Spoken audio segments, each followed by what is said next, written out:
ngayon, mga palangga, ang 80th birthday. Okay, go na yan. Or happy birthday, PRRD. So, hanapin na natin yung hashtag. So, grabe, for 80 years sa buhay ng ating Pangulong Duterte, ay talagang ipinakita niya yung, syempre, yung tibay at tapang. At ipinakita din ng mga addictus, ng mga bangag, kung gaano sila kasama sa ating, not only sa ating mga senior citizens, ngunit sa former president pa. Ganito po kahayop ang gobyerno ni Marcos Jr. Pinlano nila ito at talagang ito ang ipinakita nila sa lahat ng Pilipino sa buong mundo na kawalang hiyaan sa former president na nagwakas ng tanimbala, nagwakas ng mga extortion dyan sa airport, nagwakas ng mga tax evasion ng mga oligarko katulad ni Lucio Tan, ng Mylong, Dunkin Donuts, at kung ano-ano pang mga mapagsamantalang mga negosyante. So ngayon, mga kababayan, ipakita natin yung support natin kay PRRD, gawin natin viral kasi, sooner or later, makikita niya ang inyong pagmamahal sa kanya ng freely. Ibig sabihin na wala na siya doon sa loob ng kanyang room or detention or, kung ano man ang tawag doon sa kanyang kinalalagyan ngayon. Pero ina-update naman kayo ng ating Vice President na he's fine at okay naman yung kanyang kondisyon. Pero syempre, mas maganda kung makakalaya na siya sa illegal na pagdukot ng buwaka ng inang gobyernong addictus, Marcos Jr., Liza Tanas, yung mga kasabwat nila sa NBI, PNP, lahat ng mga putang ng mga yan ang mga hinayupak na yan, dapat managot sa bayan. Kasi recently, dito sa hearing ni Mangga, ni Amy Marcos, na minsan, first quarter of the year, na nangako sa amin na siya daw po ay magsasalita na at sasabihin niya sa kanyang kapatid na ading, kailangan mo na magpahinga kasi addictus ka. Puro paasa. Diba? Tanong natin niya kay Darrell, no? Sa kanyang assistant. Okay. Kung ano na ba ang mga paasa ni Amy Marcos. Ang tagal na. But anyway, wag kayo magtiwala dyan. Kahit na nag-conduct siya ng preliminary, ng hearing during, I think, few days ago at nakita natin kung gaano kasinungaling talaga at nag-connive sa mga jutang ginimes, doon ay pinatunayan sa hearing na yon na wala naman talagang red notice, kundi diffusion notice lang na unverified. Inamin mismo doon sa hearing na yon, mga kababayan, na talagang kitang-kita na warrantless arrest ang ginawa ng gobyerno ni Bangag, ginawa ni Torre, kaya dapat managot yung buwaka ng inang uling na yan. Uling ang budhi, uling ang lahat, kadiliman. Okay? So dapat managot sila dahil ipinakita doon, in-explain na nga ng mga magagaling na abogado na ang warrantless arrest, ito'y pwede mo lang gawin sa taong akto mong nakita na gumawa ng krimen o right after ng krimen on the spot. Pwede mong arestuhin ang isang tao. But sa case ni Pangulong Duterte, wala po siyang ginawang krimen on that day, on that moment, or after that moment, nung siya ay pabalik ng Pilipinas mula sa Hong Kong na hindi magkamayaw ang ating mga OFW na siya ay tagilikin, suportahan, pasalamatan, mahalin. Ito ang wala ang bangag na adik na si Marcos Jr. Alright. Alam naman ninyo lahat na talagang ipinakita ng bangag na gobyerno ang kanilang paglabag sa batas, karapatang pantao, karapatan na magkaroon ng pagdinig dyan sa ating sariling korte sa Pilipinas bago endorso ang isang tao katulad ng former President Pangulong Duterte. Ito po talaga ay malinaw na kidnapping o pagdukot o pag-abuso, name it. Ano pa ba ang pwede nating ibato dito or alam sa ating mga kababayan. So kaya ngayong araw na ito, bilang ganti natin o not ganti, pagtanaw ng pag-alala, lalo na yung mga palangga natin, not only OFW kayo dyan sa Pilipinas na may mga kaibigan, kapatid na nagtatrabaho sa ibang bansa, na binigyan tayo ng kaalwanan at pinatigil ni Pangulong Duterte ang mga kawatan dyan sa airport. Ngayon, mga palangga, dahil talong-talo na sila sa social media, talong-talo, even ang mga prostitute, even yung mga journalist na hindi ina-apply ang kanilang natutunan sa eskwelahan o kung saan pa man nila natutunan, baka sa mga smuggler na katulad ni Lisa Tanas na natutunan o kidnapper katulad ni Bangag, natutunan ang mag-twist ng mga balita. So dahil kitang-kita naman nating lahat na mas tinatangkilik ang ating mga pag-expose dito, ang mga vloggers or mga katulad natin na mga content creator or commentator dito sa larangan ng politika, dito lalo na sa Pilipinas at even actually sa Amerika, di ba? Mas tinatangkilik yung mga vloggers.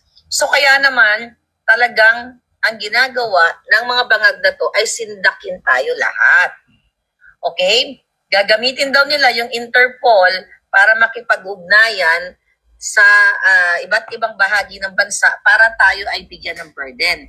So ang gawin natin, sulatan natin yung Interpol na hindi sila dapat makipag-connives o makipag-conspire o magpagamit. Hindi sila dapat pumayag magpagamit sa putangay ng Marcos Jr. na to na, sooner or later talagang, mananagot ka sa taong bayan na adik ka. Hindi ka forever dyan sa upuan mong hinayupa ka na wala kang alam kundi suminghot. Buong pamilya mo yata sumisinghot o dyan sa buong gabinete ninyo dahil, napag-usapan naman namin yan ni Sas at ni Cathy nung kami ay nag-interview, nag-live kaming tatlo na marami sa gabinete ni Bangag ay bangag, sumisinghot. Kaya ganito na lang po yung galit nila sa akin, sa inyo, sa atin ng mga commenter, na mga nagko-comment na tayo ay tatargeted dahil daw tayo ay nagpapakalat ng fake news. Paano tayo nagpapakalat ng fake news dito?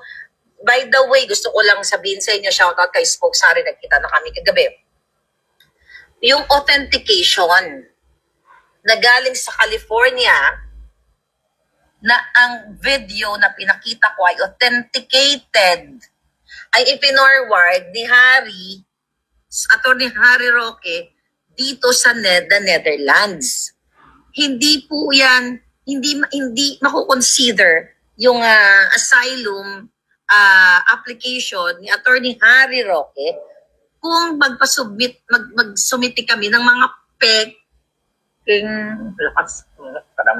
sorry. Okay? Kung may mga peking, sorry kasi medyo kung may, piling ko lagi ako nasa bahay, kaya, anyway, tayo palangga. So, kung mayroong mga peking dokumento, tandaan ninyo, mga kababayan, binitbit ko po yung authentication hard copy na galing sa California, binigay ko kay Harry para gamitin niya sa kanyang asylum visa or asylum application.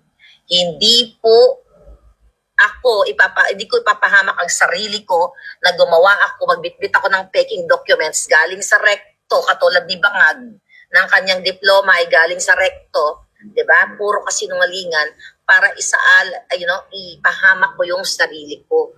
Para ipahamak ko ang US government and yung both countries, 'di ba? Yung relasyon ng bansa kung nasaan ako, kung saan ako nakatira, at dito hindi ako syunga, hindi ako addictus na katulad ni Lisa Tanas at Ibangag na magpapagawa ako ng diploma sa recto or any certificate sa recto para ipadala dito.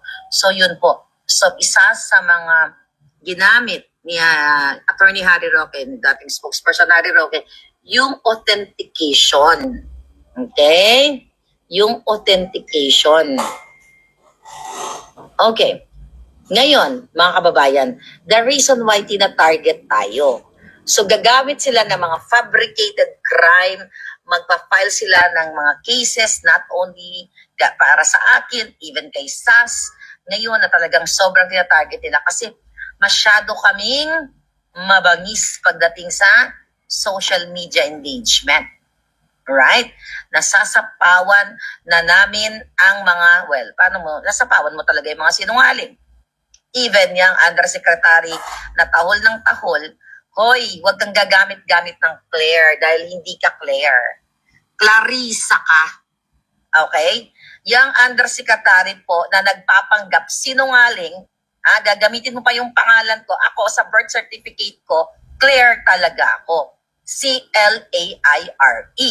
Ikaw na buwa ka ng ina ka, Clarissa ka. Hindi ka Claire. Doon pa lang fake news ka na.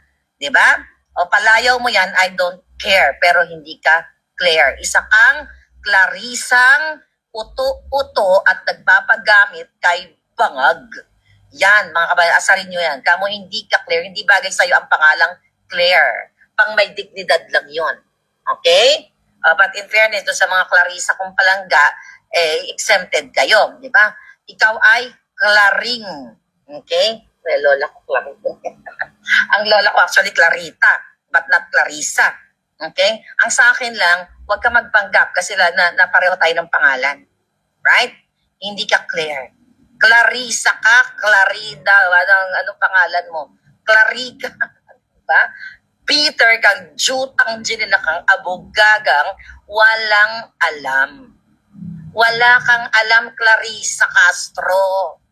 Ang alam mo lang, umatake sa mga Duterte dahil bayad ka para umatake.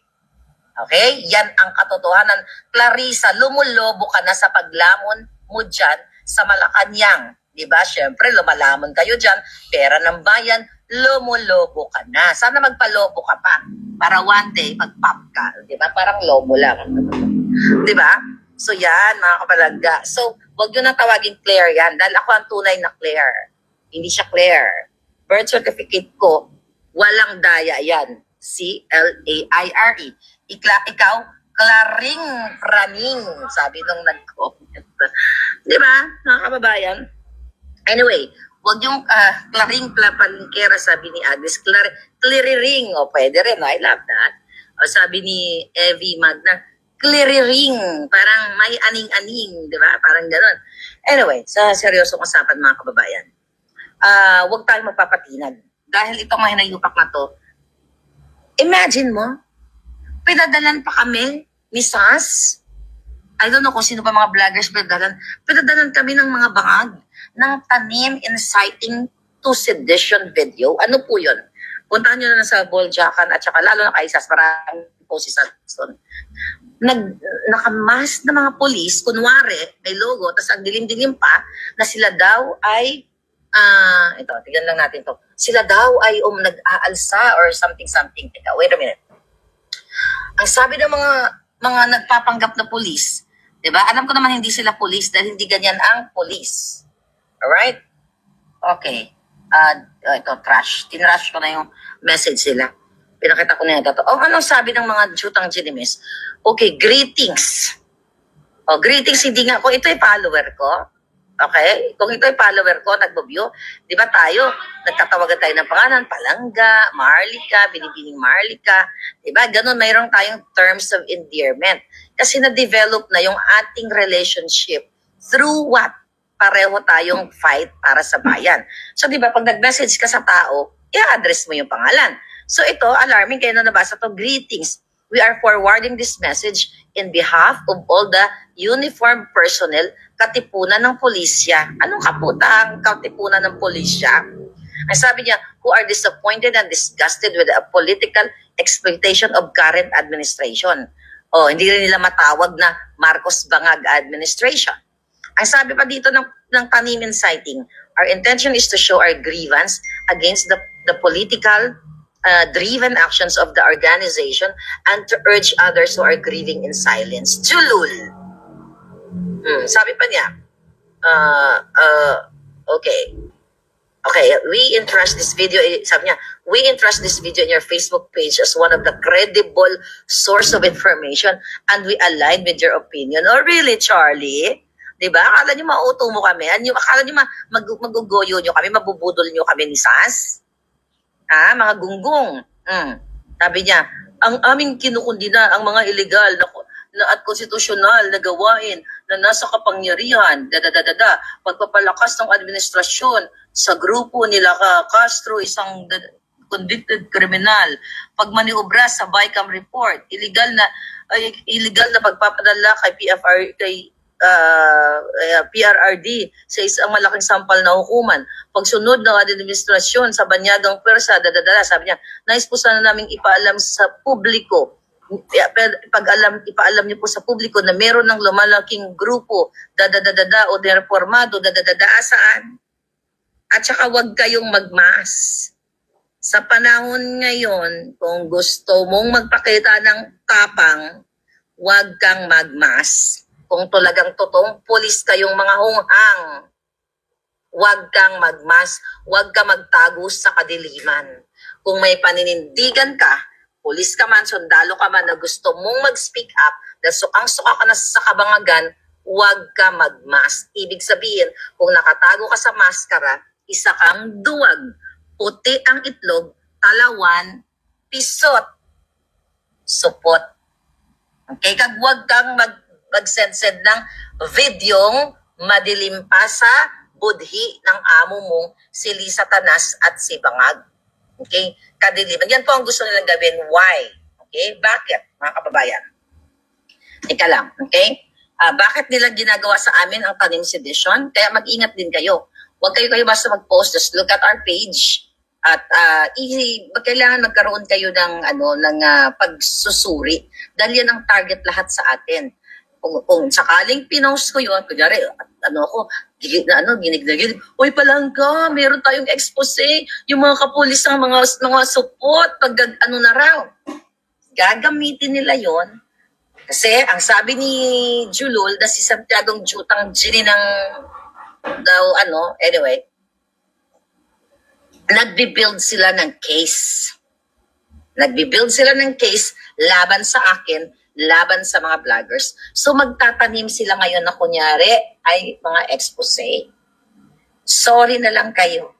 Sa dami ng aking mga puting ahas, na-screen ko na sila kung sino sa kanila ang nagtatanim or kung sino sa kanila yung totoo. Alright? Even though I don't know them, di ko alam pangalan nila, address nila, telephone number nila, o kung ano pa man, wala akong idea kung sino silang mga puting ahas. Alam kong credible yung kanilang mga binibigay na informasyon. Katulad na lamang yung plan eliminate the Dutertes, the vloggers, and us, yung mga kritiko. So yun, hindi pumalpak na I may say na 100%, okay, yung puting ahas na ito, 2, 3, 4, 5 ata sila, di ba? Na iba-ibang mga, iba-ibang mga logo nila na bonggang-bongga. Pagdating sa mga in-expose nila sa government anomalies ni Bangag, yung mga kadyutahan ni Lisa Tanas ay accurate. So ngayon, nagbibilang tatanim, hindi yun, siguro, puting ahas sa kanila, tanim, itim ahas. Pag-viral natin yan. Tanim, itim ahas, mga kababayan. Alright? So yun yung ginagawa nila ngayon, mga palangga. So ano gagawin natin ngayon? So dapat ay maging mapagmatsyag o basta-basta mag-post, lalo na yung mga cue card, code card. Yung mga code card, nandiyan yung picture ni PRRD, kunyari, picture ko, picture ni Trump, picture ng mga official, na kunyari may sinasabi silang ganito, ganyan, na whatever. So, mapanuri kayo. Sayang po yung digital age natin kung basta-basta tayo magpo-post. So, Google natin, let's say kung let's say for example, mag-post sila, o sabi ni Trump na ganito, ganyan. So, mag-search kayo dun sa mga legitimate news outlet katulad ng Fox News, okay, or Newsmax, diba? Dito sa Amerika yon. Kapag tungkol sa kay Trump, ang mga sinasabi dun sa Q card. Anyway,